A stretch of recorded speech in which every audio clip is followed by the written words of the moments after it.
company started in 1976.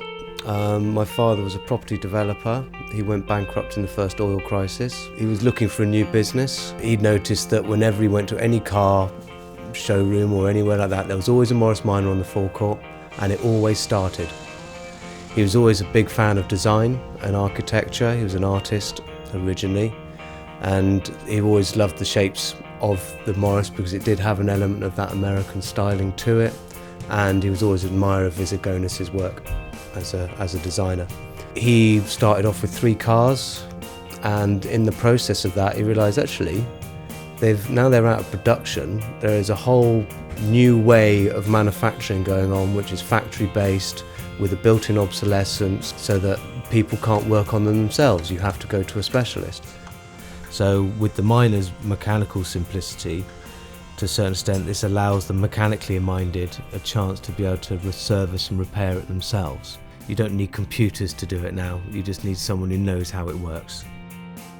After about 5 years of working with Morris, we came up with the concept of a durable car ownership, that if you treat the car like a house and treat it as a long-term investment, there's no reason why your car can't last you 40 years as a house would last you 40 years, and over that time the money that you spend on keeping your Morris going will be offset by what you'd be spending on replacing it every 2 or 3 years. If you crash an old car, you can replace the panels, you can straighten it out, you can use it again. You can't do that with a modern car, it doesn't make sense. And it triggered a whole resurgence of keeping those parts manufactured. Customers bring their cars to us for many reasons. It can come from a barn find, where they found one and realised the work is a little bit big for their own personal project, and they can maybe do the mechanics but need other work done, whereas it was bought from new or second hand in the 60s or even the 50s. When their grandchildren reach driving age, they bring the Morris back out, bring it into us and say we want to make it safe for our child to learn. My name's Tim Brennan, and I've worked in the business here for 35 years plus, maybe 36 now. And I'm primarily responsible for estimating and for quality control in the workshops. So a customer will come in to talk about their cars, and then I try and find out what their goal is first of all, and that goal will then be transferred into the estimate. And things change depending on the condition of the car, the customer's budget, and what their goal is. And using those 3 areas, we try and formulate a plan. That plan could be 6 months, it could be 6 years, and that depends on budget, what's wrong with the vehicle, and the goal. When the vehicle's finished in the workshops, I'll drive it and see if there's anything that we need to do on the basis of a snagging list, and any things that weren't really apparent at the beginning, which are recommendations to the customer. And then we move from there step by step. We'll get right back to the chassis, get to your foundations first, check that the chassis is solid and that's safe. And then what we tend to do is suggest certain upgrades that will make it safer on today's roads. It was people coming to us saying, what do you need? So we would recommend get a brake servo. You don't necessarily need to have disc brakes, but if you get a brake servo, you know you're going to stop. And then also put an alternator in, so I've got more power for the electrics, and you can have a radio, which is always essential for a young driver. And if you do it right, you can have an iPod connection in there, which you need, so you can get that sorted out. We've concentrated on this for years because it's very easy to get into a mindset of saying, I want to do everything. And so you end up with every vehicle needing to be rebuilt. But that isn't genuinely necessary. We also have customers which we call survival motorists, where they don't really have a lot of money. And for those sort of people, we do the most we can to make the vehicle safe while keeping it within their budget. Also, when estimates are carried out, we try and set them out as an a la carte menu, so customers can pick and choose. So they can say, yes, I will do this wing this year, but I'll leave that wing until next year. What's very common is people will come with a budget and they'll end up spending much less money than they have. but we'll do less work properly than try and give the illusion that we've rebuilt the car when all that's happened is a quick respray has happened. And that's why it works for us. And people respect that, and fortunately they keep coming back. When we get a car in for an estimate, we ask people to fill in a questionnaire, get to understand the car themselves. They will then send in photos, we'll have detailed conversations on the phone. If necessary, we can pick the car up and bring it to the centre to do an estimate here. But we now have a transporter, which means that we can pick people up, bring the car down, have a look at it. If it goes ahead with the work, then the car's here. If for whatever reason the customer decides that it's not what they want, we will then transport it back to them. There have been people here for over 30 years. The director Tim has been here almost since Dad started the company in '76. With 5 or 6 long-term staff with over 25 years service. We also have apprentices who started out at 16 and are still with us. So it's very much a company that has, attracts a very loyal workforce. So I'm Andy Hemmings.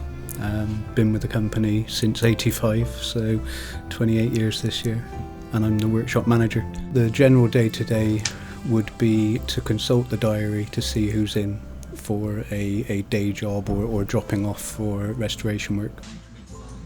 We have a very flexible production line, so when it begins the process in the welding shop, let's say for instance it's a traveller. The parallel processing would be the timber guy preparing all of the new timber, a panel beater or sprayer preparing a set of aluminium panels, so that when the welder is finished he's trying on timber that is already prepped up. The panels are sprayed ready to go into that timber, and you can even build a new trim alongside that so that new seats are ready. So the largest job we do, we could process within 3 months, if need be. The wood from the Traveller is also fundamentally structural. Made from ash, we treat it with cuprinol to seal it, and then with Danish oil. Because originally the varnish would trap the water inside the wood, and by trapping it inside the wood it would rot from the inside, which meant you didn't know it was ruined until it had already gone black. Morrises are changing. They're becoming rustier and rustier in places that have never been rusty before, when no one else makes those panels, but we are able to ask the Sri Lankans to make those panels. We'll send them dimensions and the spec, so we now have a whole range of just small repair panels. So instead of replacing the whole A-post, you'll have an A-post repair panel, and this has allowed us to save a lot of time and cost for the consumer. So that's the advantage of having such a close relationship with our manufacturer. After 50 years of hot and cold weather and many repairs, they're not always the same shape anymore. The panels don't always fit anyway, and there's always some fettling to do. And again, as you notice that, sometimes we go, we need an extra lip on this in order to do the repair properly, so we're able to have that interaction. Then we have a spray booth here, which is big enough to do a VW van, so we can do complete respray or just partial respray. Our paint shop people are very skilled at tinting the colours to match. Anthony Waters, I've been here since 1995, and I'm now the stores manager. Day-to-day job is basically keep stock on the shelf of good quality parts, so that our workshop know they're here ready to take. Make sure that the mail order side of the business runs sweetly. The challenge there is actually getting in quality components. It gets tested in our workshop. They are usually the first people to, complain about something if it isn't right, because we're always doing the same sort of job time and time again. These parts need to be improved on, so that you do end up with something that is how it should be. The car is quite advanced for its day, and it's still keeping up, with modern cars, but the thing that lets it down is the heater. There isn't enough water getting around the system. I've actually designed a a heater kit that moves a lot more water without any restriction. Redesign the bottom hose, introduce a new heater valve, a new matrix that's actually a lot more free-flowing, and it seems to work very well. Keeps up with modern cars now.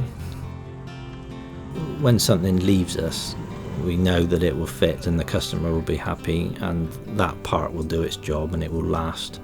It actually looks the part. It looks like it did when it left BMC. Not only understanding all the quirks of what goes wrong, but how to use parts so they don't make anymore. So the Morris Minor, in its 23-year lifespan, went through many changes. It had different types of engines, different lamps, windscreen wipers, it was split screen, it had different dashboards and switches, it had different interior trim. The people actually in the parts department know how to ask the right questions so the customer can be supplied with the right products. First thing we ask anyone asking stores is, what year is your car? And then what you find is that it gets more complicated because it may be an old car, it might have upgraded parts on it. And then they have to go into an analysis of what parts have been used, what's been upgraded, what's still original. And sometimes dealing with a parts customer can take a long time to get them the right part. Well, when you're dealing with car sales, it's important to start with a good car, the best car that you can. Stocks are limited and the demand is there. The important thing is to buy something that doesn't require huge structural work. We're very selective on the vehicles we buy, and that will be the top 5% of Morris Minors that we'll be looking at. If we weren't that focused on quality and dealing with the right cars, I don't think we would have lasted as long as we have, because you just wouldn't make the margin and you wouldn't have the good cars coming back to you year after year. And also, when people decide to sell their car again, sell it back to you so that you can find it a new home. Those cars would not be ongoing. So I don't think there's anywhere as large as us in any classic car world. It's very difficult to keep a company this size going. We know the cars as well as the customers. The cars return to us, go out and return to us again. They'll go, oh, I've just bought this Morris, it's KWK, and someone here will go, oh, that's Molly, isn't it? So people will know and recognise the customers, recognise the cars. People will come in and go, well, you know, I've had my car so many years and without you it wouldn't be going. There's, in the Charlie Ware thing about that sustainable nature of it. For example, if you compare the carbon footprint with a modern Mini, your Minor produces half the carbon emissions over its lifetime. We now export cars to New Zealand, the States, Canada, Germany. No one would really focus on any brand of car as a save it from the scrapyard. Dad was aware about how much people loved them.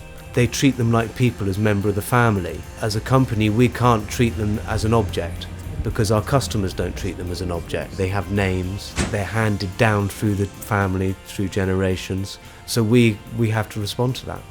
We welcome people back. We have old friends. That fundamental philosophy of durable car, of customer service, and keeping the cars on the road.